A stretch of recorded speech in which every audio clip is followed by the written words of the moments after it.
This is Katie Rose of Katie Rose Performance Horses, and I'm here with her today. And she recently moved to Fremont, and with her horse training business. And I was wondering how she got here. How did a little girl who loved horses, maybe, horse crazy, ended up becoming a competitor and then a trainer, and then having a wonderful facility and lots of people, and how did that all happen?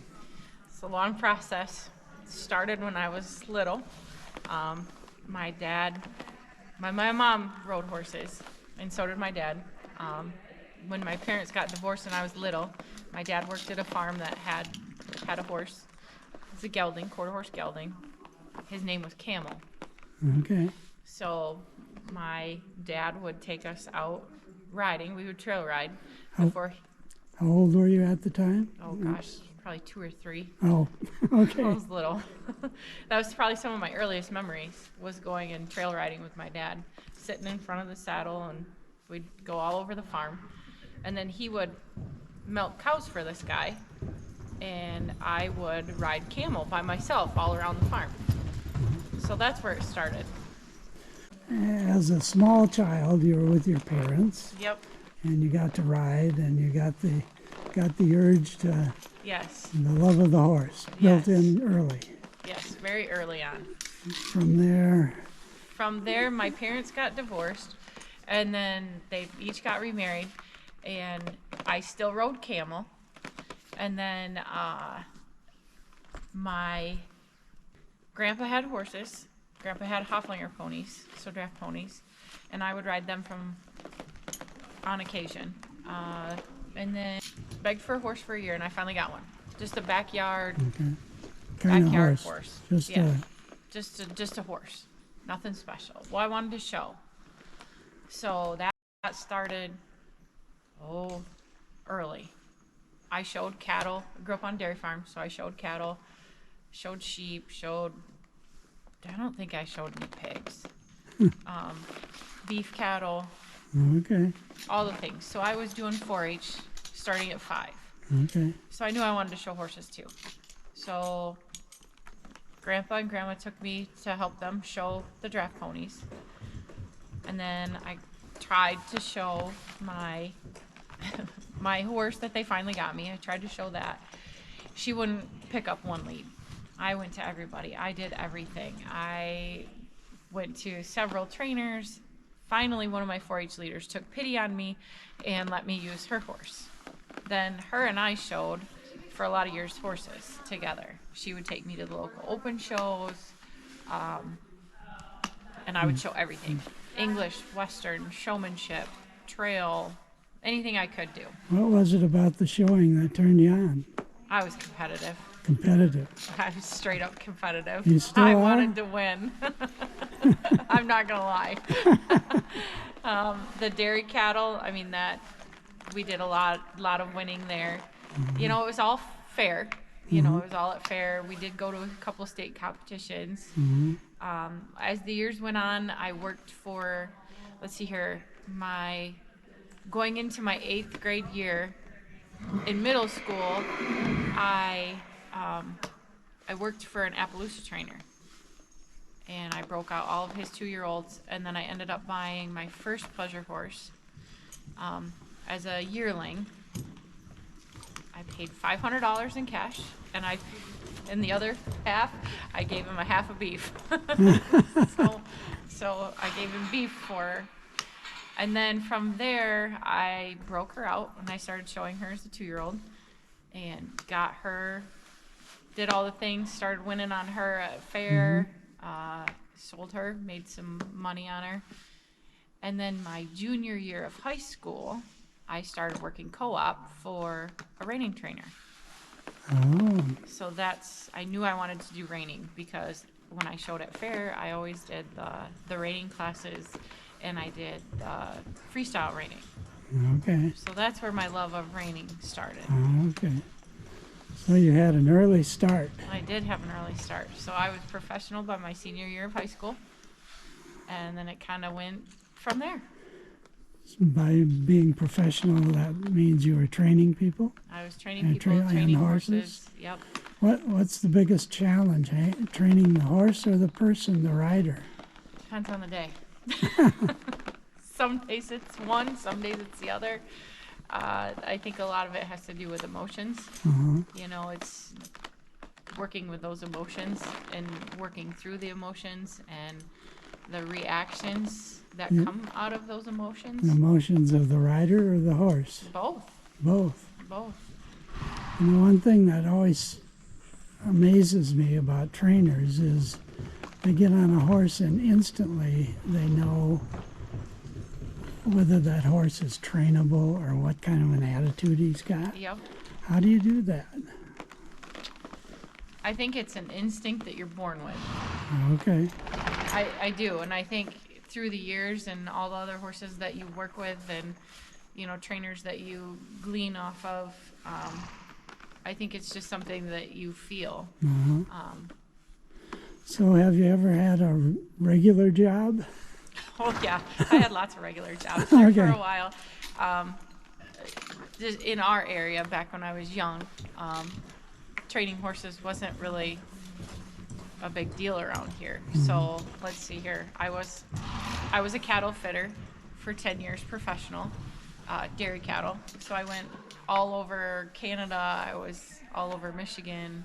I helped picture cattle professionally, fit cattle for pictures professionally. So that was a side gig I did. Okay. World Dairy Expo, been to World Dairy Expo, been to the Royal up in Canada in Toronto. I was a mason tender for a while. Oh, really? I was a mason You tender must for a have while. muscles. I did have. Let's see here. I managed my dad's dairy farm for a lot of years. Managed a couple other dairy farms and all that. So when did you start training horses full time? There was only 6 months since I started that I didn't ride a horse. There was a 6-month stint where I came home, I worked for a big trainer, and we had 52 horses in the barn to train on. And I was riding anywhere from 14 to 16 horses a day. I got to the barn at 7 in the morning and didn't leave until 10, 11 o'clock at night, 7 days a week, and I got burnt out. Quentin, my oldest son, was just 2 or 3 at the time, and that was hard on him, hard on me, and I did my time down there. I learned a lot, but I knew that's not what I wanted for my career and my training program. So I came home, didn't ride a horse for 6 months, and then realized that I loved it and I wanted to continue. So Okay. and then it started back up, and I figured out how to make it happen full time. Okay. Been in a lot of different barns. Okay. Finally landed in one I'm going to stay at. You have a wonderful facility Thank here. you. I think I don't really know, it's probably the best one in Michigan in that. Yeah, It's up how there. big is this arena? It's a nice arena. it's 100 by 300, and then you take out the round pens and the hot walker. So it's like 260-ish Okay. long. And the best part, it's heated. Yes. Is, Yes. is it air conditioned or not? No, well, open the doors. Okay. Well, it doesn't get all that hot here very often. No. But the heating in the wintertime to be able to Yes. ride all winter Yes. and have a wonderful facility. Now, how many horses do you have here? Stalls and horses? Stalls, I think we've got 32 stalls-ish. I don't have them all filled. I think there's 26 on the farm right now, with more coming in. Now, are you riding all of those, or No. some of them are just No, boarding? some of them are boarding for my clients. Then they all do lessons. Some we have brood mares. Okay. So, yep. Now, I see on the hot walker, these look like 2-year-olds. We have a Mhm. couple 2-year-olds. We've got a couple 3-year-olds, and then just some aged horses that need to be back in shape. Okay, so you're starting horses as well, yeah? Yes, yes. I don't want to start a lot of horses. I like just a couple because then I feel like I've got the time. Because I think young horses take extra time. You know, you don't just saddle them, come out, go through the things, and then get off. I mean, they're all individuals. It's like I think when training horses are a lot like people. They all are individuals. They all have an individual way of learning. They all have different personalities. Uh-huh. Some learn really fast. Some learn with a slow hand. Some you got to get after a little bit more. But they all have a history, and you don't know what that is. A lot of times. You'll find that more with your older horses. But yeah, your younger horses though are still, there's a pecking order, and depending on that pecking order that they fall into before you start them is really what determines, I feel, how they learn. So your boss mares, your boss horses tend to be a little more aggressive, need a little bit more of a boss mare attitude given to them because they're so used to being on the top that they think they can boss you around. So you have to match Yes. any resistance. Yes. Until they realize that, oh, they're not top dog. And you have to be very cut and dry. It's black and white. You know, you have to take out, with the young horses, you got to take out all the gray area, or as much as you can. You know, Like, well, how does that work out? What do you mean by that? clear. You know, like Okay. like I want you to come over here. This is where you need to come, and then being consistent about that. Okay. So. You know, as an amateur, being consistent is a real problem because I don't have a real built-in set of rules, you know. Yep. And it takes time, you know, and that's where you find, it's my job to find my amateurs a horse that they're going to be compatible with. Because if I have a timid rider and a strong boss type horse, it's not going to work. You know, and vice versa. You know, I can't have a boss person on a really timid horse. It's not going to work.